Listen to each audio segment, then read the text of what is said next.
Inevitably, in the past, we've had experiences that haven't been so kind to us.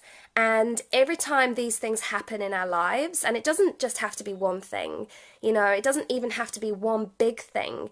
It can be one big thing and then small things after that, or it can be a number of small things. But every time something happens that we find hard, that hurts us, that creates pain, it limits us. So, I'm actually writing a book at the moment called Life Through a Lens, and it's because it's almost like the lens on the camera just keeps getting smaller. We limit ourselves, whereas when we're young, it's all about freedom.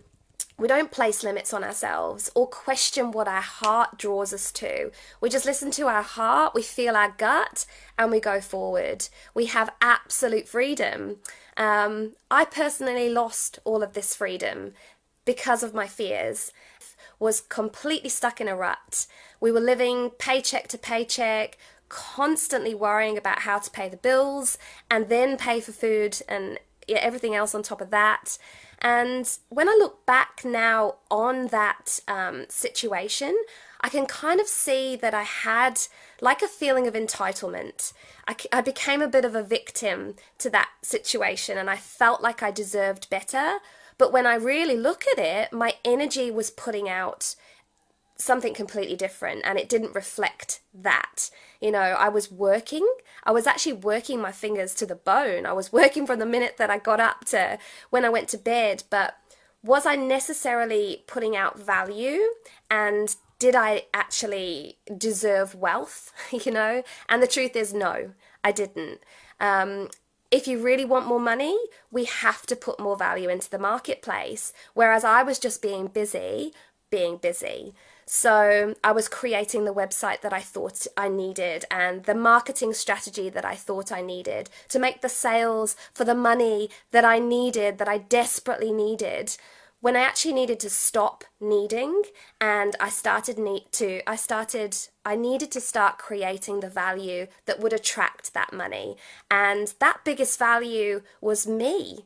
And the fact was, I was broken. There was no value. So that was where I really needed to start. But I didn't know that then. All I knew is that I feared looking back on a life full of regret, and I was kind of caught in this depressing downspin, feeling like I couldn't climb out of the hole. And I really hit rock bottom with that. There was a day where we couldn't pay the bills anymore, and I opened up the fridge to feed the kids, and there was just nothing there and nothing on the card to go and pay for more food. So we actually ended up in the local food bank, which was just awful for me to sort of have to do that. And I took the kids, and I hadn't even realized, because I was so immersed in our struggle, that they were hungry. So when the lady opened up her cupboard and handed out a box of cereal that we were going to take away, my kids ripped it open and started chewing through the cereal. And I was mortified. I was mortified because I'd failed at the one thing that I was meant to do right, and that was to provide for those children. And it was like right there and then a switch just flipped in my head. It was fast. It was like a switch of intention. I couldn't live like this anymore. And so I was going to start showing up differently. And it was there that I started doing personal development every day. I started practicing gratitude every day. I changed my energy. I changed my posture. I even started wearing power clothes to take the kids down to playgroup. And I started asking different questions of my coach. Instead of asking her about how do I do a marketing strategy and how do I do this on my website, I was like, how do I rewire my brain for success?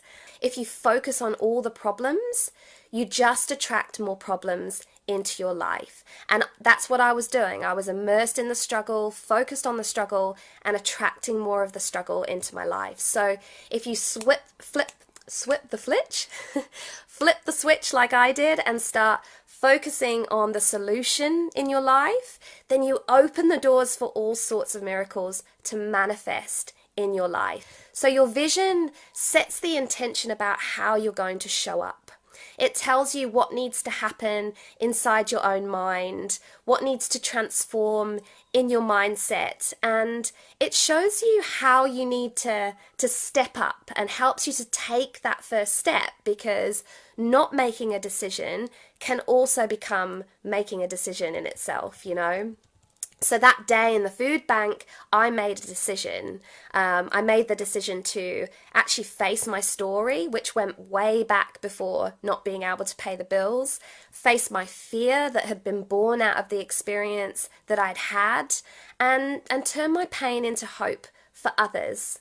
So I want you to feel inspired by where you are right now. You know, the obstacles that you're facing, they're the things that will drive you to your purpose. It's your pain that pushes you until your vision pulls. So don't be the problem, be the solution. And how can your vision craft how you will be the solution? Look at wherever you are right now and how you can use it to solve some problems, your problems, or even perhaps the problems of others, and create an impact. But I also want you to ask yourself if you're rejecting of receiving. Like I told you, I worked on everything apart from myself for 2 whole years through that financial struggle that we were in. And I refused to believe that some simple personal development could save us. And I was wrong.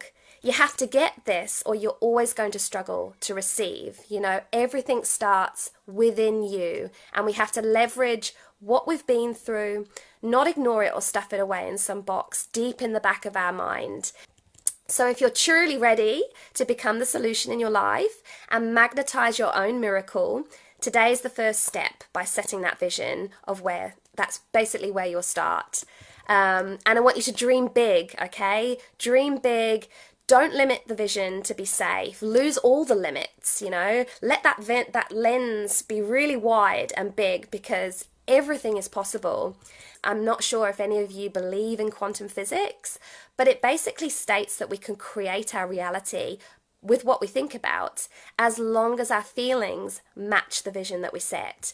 And that is the current feelings. So it's not a future feeling state, it's the current feelings. And that's something that we're really going to work on this week, because right now you're probably finding it quite hard to feel your vision like it's already happened.